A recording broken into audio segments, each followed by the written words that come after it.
Senator Britt, start with you.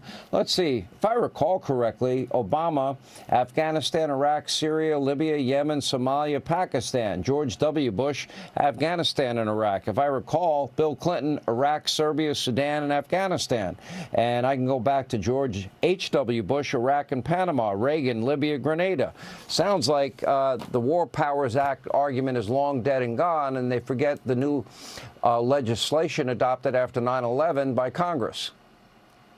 Absolutely. Look, President Trump is going to win the Nobel Peace Prize, no doubt.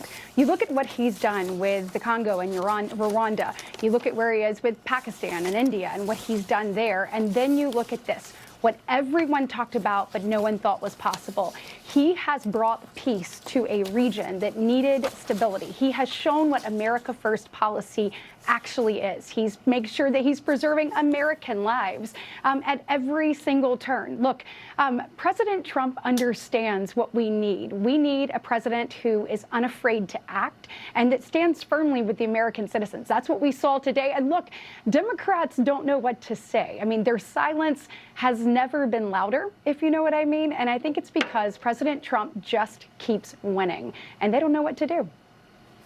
Let me ask you this. After 9/11, Senator Mark Wayne Mullin, Congress passed a joint resolution known as the Authorization for Use of Military Force. It granted the president the exclusive and extraordinary powers to target those groups and nations he determines aided the terrorist attacks or harbored the perpetrators of 9/11. The stated goal was to prevent any future attacks of international terrorism against the United States. Okay. So obviously, if the dog bites, the bee stings. If you're feeling sad and you're a Democrat and you hate Donald Trump, you want to immediately run to the word impeachment. But it's amazing the selective, phony, feigned moral outrage that we always get from them and the double standard.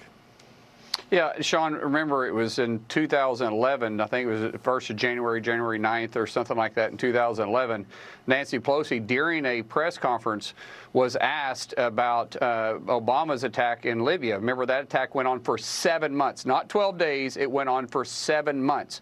When Nancy Pelosi was asked, does the president need Congress to authorize, she said very simply, no. And she turned around and walked off the stage. So their memory is very short, and the hypocrisy is loud and clear.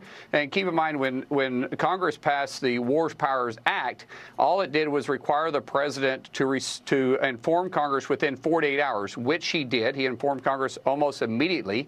At the same time, it was very clear that the president, who switches from the president to the commander-in-chief, has the ability at that point to make a decision: is this in the interest of the United States from proliferate life, possibly weapons? Is it an issue with the safety of our assets and the personnel that's home and abroad? And if so, the president has well within his authorities, according to Article 2, Section 2, which has been challenged by the court, and the court has reaffirmed this on several different occasions, that it's within the president's authority to do so. And then keep in mind, to go back to what you talked about, Jasenko, the Wars Power Act reaffirmed that as long as he informed Congress within 48 hours. All that, check, check, check, was done.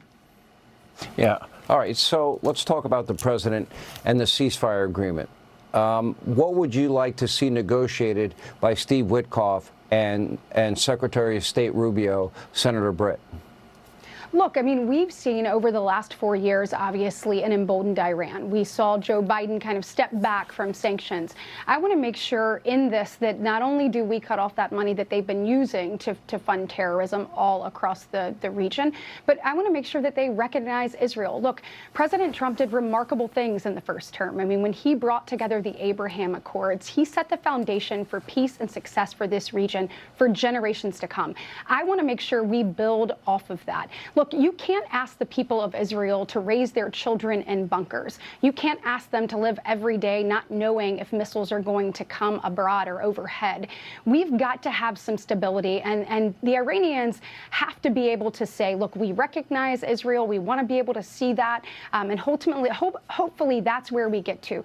The death to Israel and death to America. I mean, if we just rewind just a year ago, right? Just a year ago, as they are swearing in their new president, chants of death to America, Sean, were in the background. That's what the people were saying. So we've got to have a total shift in posture about what we expect from them in the Middle East if we want to make sure that we're actually bringing the region together and creating stability and peace for the long term. So I have no doubt, though, that President Trump will achieve that.